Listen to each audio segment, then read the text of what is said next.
Hello everyone. Recently, I put out a statement in a press conference where I said कि रुपया नहीं हुआ है कमजोर, डॉलर है मजबूत, हमारे बहानेबाजी के इससे बड़े क्या है सबूत. And there have been people laughing at this statement. Economy के जो थोड़ा सा भी खराब हालत है उसके रीज़न ये ऑपोजिशन है. पहले मिलेनियल्स थे जो ऑटो में बैठ के मोबाइल चलाते थे, ऑटोमोबाइल इंडस्ट्री गिराते थे, ओला उबर यूज़ करते थे, कार नहीं खरीदते थे. The opposition in this country has been adding to that, following the same footsteps. Bihar में पदयात्रा कर रहे हैं, कोई साउथ से नॉर्थ पदयात्रा कर रहे हैं. इतना लोग पदयात्रा कर रहे हैं, दिवाली आ रहे हैं. Who is going to buy vehicles? तो इकोनॉमी ऊपर कैसे जाएंगे? सब लोग बस पैदल चल रहे हैं. यातायात के वाटा वाट लगा दिए हैं पूरे देश में. धंधा मंदा है, फिर भी रुपए का हालत गंदा नहीं है. ये रूपी है, यूपी नहीं है जो इसके हालत गंदे होंगे. दरअसल रुपया नहीं गिरा है, हमारे सरकार गिर गए हैं. और जहाँ पे गिर के बैठे हैं वहाँ से जब हम ऊपर देख रहे हैं तो ऊपर में रूपी is right at the top for us. उधर डॉलर भी नहीं है, वहाँ तक है रूपी हमारे लिए. So it's about relativity. Relatively रुपया डॉलर के मुकाबले कमजोर नहीं हुआ है. That's why I said it. हमारे जो साइंटिस्ट है, पीयूष गोयल जी के फेवरेट साइंटिस्ट, उनके थियोरी है, थियोरी ऑफ रिलेटिविटी. इसीलिए ग्लास आधे काली है या ग्लास आधे भरा है, रुपया नीचे गिरा है कि डॉलर ऊपर चढ़ा है. अरे छोड़ो, हमको क्या पड़ा है. It's all relative. दूसरे एलिगेशन जो हमारे ऊपर लगा रहे हैं लोग वो ये है कि ग्लोबल हंगर इंडेक्स में we have slipped from 101 to 107th position. तो उसके भी जवाब मेरे पास में है.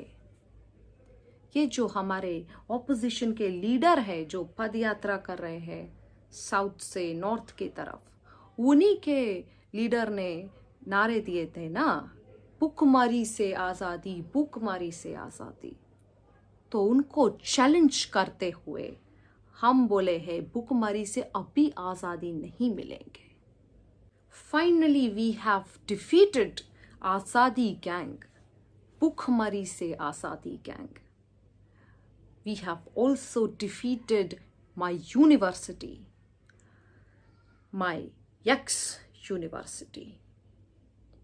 इसीलिए I would not say that we have slipped from 101st to 107th position. I would say हमने कीर्तिमान स्थापित किए हैं. ट्विटर पे देखने पे मुझे ये भी दिख रहे हैं that some people made fun of this government with respect to the Vande Bharat Express. ये सवाल मैं चूज कर रही हूँ आंसर करने को क्योंकि ये अच्छा है.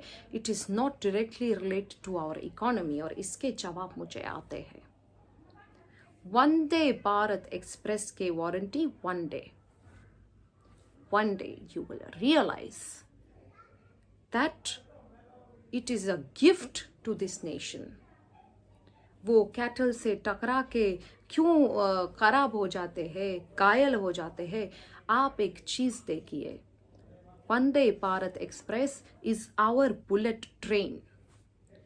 रेगुलरली कोई बुलेट जब एक इंसान को या जानवर को लगते हैं तो वो इंसान या जानवर घायल होते हैं.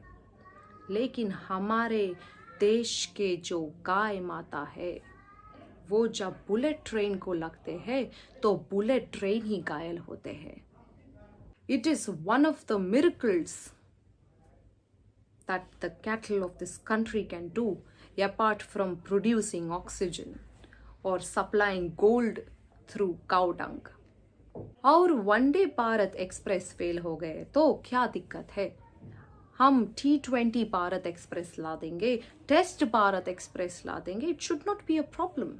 आप लोगों ने GST पर भी क्वेश्चन किए हैं कि पराठा पर GST क्यों है, पनीर पर क्यों है, दूध पे क्यों है. अभी तो दिवाली आ रहे हैं, मिठाई पर भी GST लगेंगे so that people can control their diet. मिठाई पर जो GST लगेंगे वो होंगे गुड़ एंड शुगर टैक्स. इसीलिए खाओगे ज्यादा मिठाई तो लगेंगे GST के पिटाई. So, while ending this video, I would just like to say one thing. The main topic of discussion, the falling of rupee as you say, and the strengthening of dollar as I say. हम रुपये को control कर सकते हैं, dollar को नहीं. तो मजबूत अगर होगा डॉलर तो मत पकड़ो हमारा collar. Stay a dedicated BJP follower.